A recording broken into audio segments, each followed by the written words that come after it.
আসলে মোশাররফ এন্টারপ্রাইজ কর্তৃক আয়োজিত মিলেট থেকে আয়োজিত আজকে যে গ্রাহক সমাবেশ সচেতনতা বৃদ্ধি উপলক্ষে যে একটা সমাবেশ করা হয়েছে সেটাই আমি নিজে থাকতে পারে আমি আনন্দিত।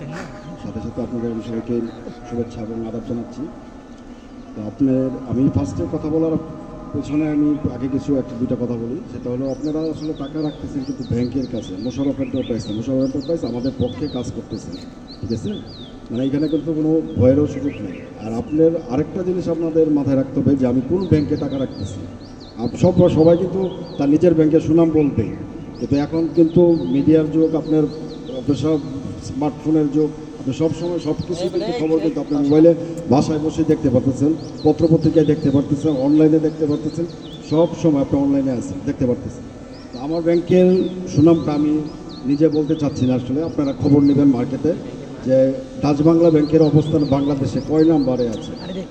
শুধু গত বছর না, আমি বলবো বিগত লাস্ট কিছু আমরা 28 বছর ধরে ডাচ বাংলা ব্যাংক আমরা ব্যবসা করছি এবং অত্যন্ত সুনামের সাথে প্রথম থেকেই করছি। এবং আমাদের পজিশনটা কি বাংলাদেশে, এবং আপনারা জানেন 5ই আগস্ট সরকারের যে পরিবর্তনটা হয়েছে, হওয়ার পরে অনেক ব্যাংকেই কিন্তু আপনারা গিয়ে টাকা পাননি, মানে টাকা দিতে পারতেছে না। এখনও হচ্ছে যে গেট বন্ধ করে আপনার ম্যানেজার নাই বা লোকবল নাই, মানে কিছু মানুষ, অনেক মানুষ তাদের জমাকৃত টাকা উত্তোলন করতে পারতেছে না।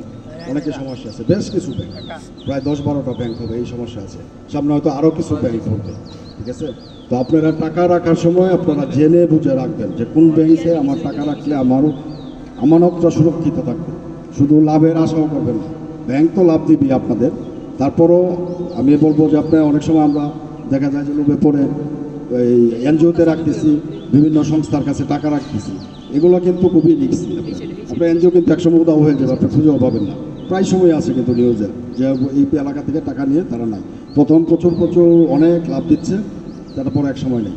তো আপনারা এগুলো খেয়াল রাখবেন, কোনো সময় লোভে পড়বেন না। আমার কথা হলো লোভে পড়বেন না, খবর নেবেন যে বর্তমান পরিস্থিতি কি, বর্তমান কোন ব্যাংক ভালো, আপনারা বুঝে শুনে আপনাদের আমানতটা রাখবেন এবং কোথায় রাখলে আপনারা সুরক্ষিত হবেন, কখন রাখলে, কোথায় রাখলে আপনি আপনার প্রয়োজন মতো যখন টাকা চাবেন তখনই ব্যাংক দিতে পারবে, সেটা আপনারা অবশ্যই খেয়াল রাখবেন, এটা রাখবেন।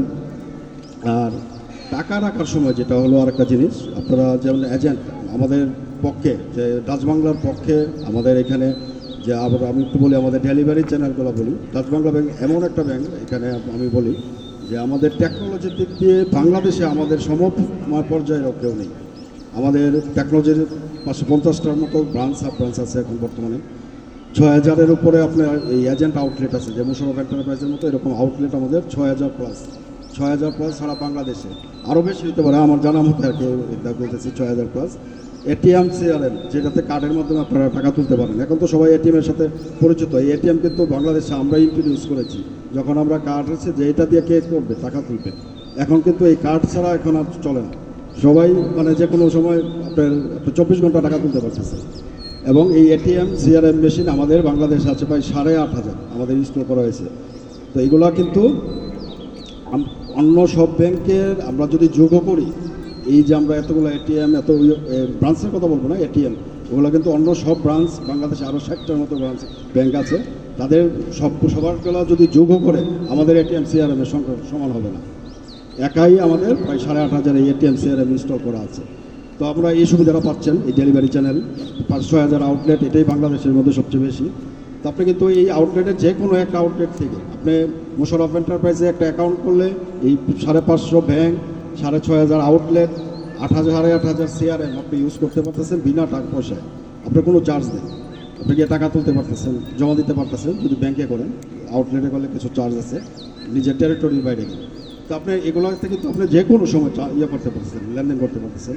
আরেকটা সুবিধা হলো, আমার মনে হয় যে এটা কোর ব্যাঙ্কিংয়েতে আপনাদের এজেন্ট ব্যাঙ্কিংয়ের অ্যাকাউন্টের সিকিউরিটি আরও বেশি। আমাদের কোর ব্যাঙ্কিংয়ে আমরা যখন করি ব্রাঞ্চে অ্যাকাউন্ট, ওইগুলো কিন্তু স্বাক্ষরের মাধ্যমে হয়, শুধু সাইন নেই। কেউ যদি ফিঙ্গারপ্রিন্ট রেজিস্ট্রেশন করতে চায় আমরা করে দিই। তো নর্মাল প্র্যাকটিসে আসলে স্বাভাবিকভাবে কেউ আসলে ফিঙ্গারপ্রিন্টও এখানে রেজিস্ট্রেশন যারা চায় আমরা দিই। কিন্তু এখানে কিন্তু আপনি অ্যাকাউন্ট করার সাথে এটা ম্যান্ডেটরি, আপনি আঙুলের ছাপ ব্যবহার করে অ্যাকাউন্ট করতেছেন, এবং এটা ইউনিক, এটা কিন্তু চেঞ্জ করার ক্ষমতা কারো নাই।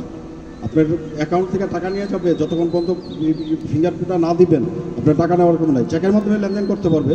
আপনি যদি চেক বই আপনার সুরক্ষিত রাখেন, আপনি এই ফিঙ্গার ছাড়া কেউ কিন্তু টাকা বলতে চায়, এটা মানে আরও সুরক্ষিত, আমি এটা বলতে চাচ্ছি এই এজেন্ট ব্যাংকিংটা। এবং ব্যাংকের উদ্দেশ্য হলো যে ব্যাংকিং সেবাটা, এটা সরকারের উদ্দেশ্য আছে আমাদের, যে দূরগোড়ায় প্রান্তিক মানুষের দূরগোড়ায় পৌঁছে দেওয়া, যে এক মানুষের ঘরে ঘরে যাতে আপনার বসে যাতে সেবাটা লেনদেনটা করতে পারে। আপনি একটা কার্ড নিলে আপনি আমাদের বিভিন্ন অ্যাপস আছে, ব্যাংকের নেক্সাস পে অ্যাপস আছে, বিভিন্ন অ্যাপ আছে, এগুলো আপনি যদি ইনস্টল করে আপনার কার্ডটা যদি অ্যাড করে নেন, আপনি ঘরে বসে বিদ্যুৎ বিল দিতে পারছেন, অনেক কাজ করতেছেন, ছোটোখাটো ফান্ড ট্রান্সফারগুলো করতে পারছেন, যে অন্য ব্যাংকের কারোকে টাকা দিবেন, 10-20 হাজার টাকা দিবেন, 2 লাখ দিবেন, 10 লাখ টাকা পর্যন্ত আপনি ফান্ড ট্রান্সফার করে দেওয়া যায়। আপনি এই কাজগুলো ঘরে বসেই করতে পারতেছেন, আপনার বাইরে যাওয়ার, ব্যাংকে যাওয়ার দরকার নেই, খালি টাকাটা জমা দেওয়ার জন্য কেউ আপনাকে টাকা দেওয়া দিলে সেম আপনার অ্যাকাউন্টে দিতে পারছে। তো আপনারা, আমি আবারও বলতেছি আর কি, যেটা যে আমি আমার ব্যাংকের সুনাম করবেন, আপনারা মার্কেটে জানবেন কোন ব্যাংক কী অবস্থা, কে কার কী পজিশন, কে সময় মতো আমার টাকা দিতে পারে, কে আমার আমানতের সুরক্ষা দিতে পারে। আপনারা দীর্ঘ ইতিহাস নেবেন, শুধু 1-2 বছরের না, আমি বলতেছি দীর্ঘ তার ইতিহাসটা দেখবেন, সেটা দেখে ব্যাংকে একটা অ্যাকাউন্ট করবেন। এবং ব্যাংকে অ্যাকাউন্ট করবেন, আমি মনে করি যে আপনার এখানে যে মোশাররফ এন্টারপ্রাইজের মোশাররফ সাহেব আছেন, তাকে আপনারা আপনাদের এলাকারই ছেলে, তার দিকেও একটু খেয়াল রাখবেন। আর লেনদেন করার সময় যেটা হলো, যে প্রথমে বলে গেছেন আমাদের এক এজেন্ট আর মাস্টার এজেন্ট বলে গেছেন, যে যেটা হলো আরেকটা জরুরি জিনিস, আপনারা যে জিনিসটা খেয়াল রাখবেন, যে আপনি টাকা জমা দেওয়া বা তোলা যে কোনো ক্ষেত্রে, এটা ব্যাংক না, এজেন্টের ক্ষেত্রে আমি বলতেছি না, শুধু ব্যাংকেও, যে আপনি যদি কোনো টাকা জমা দেন বা নেন, আপনার রসিদটা আপনি একটু বুঝে নেন। এবং এখন কিন্তু সব ব্যাংকেই এটা কিন্তু ম্যান্ডেটরি, যে বাধ্যতামূলক, যে আপনি একটা অ্যাকাউন্ট করলে আপনার মোবাইল নাম্বারটা অ্যাকাউন্টের সাথে লিঙ্ক করে দেওয়া, আপনার সাথে সাথে আপনার মোবাইলে কিন্তু মেসেজ চলে যাবে যে আপনি কত টাকা জমা দিলেন বা উত্তোলন করলেন। এবং এটা অবশ্যই কোনো কারণে যদি আপনাদের অ্যাকাউন্টে মেসেজ না যায়, যেখানে অ্যাকাউন্ট করবেন সেই আউটলেটে জানাবেন যে ভাই আমার মেসেজটা আসতেছে না, এটা আমার ঠিক করে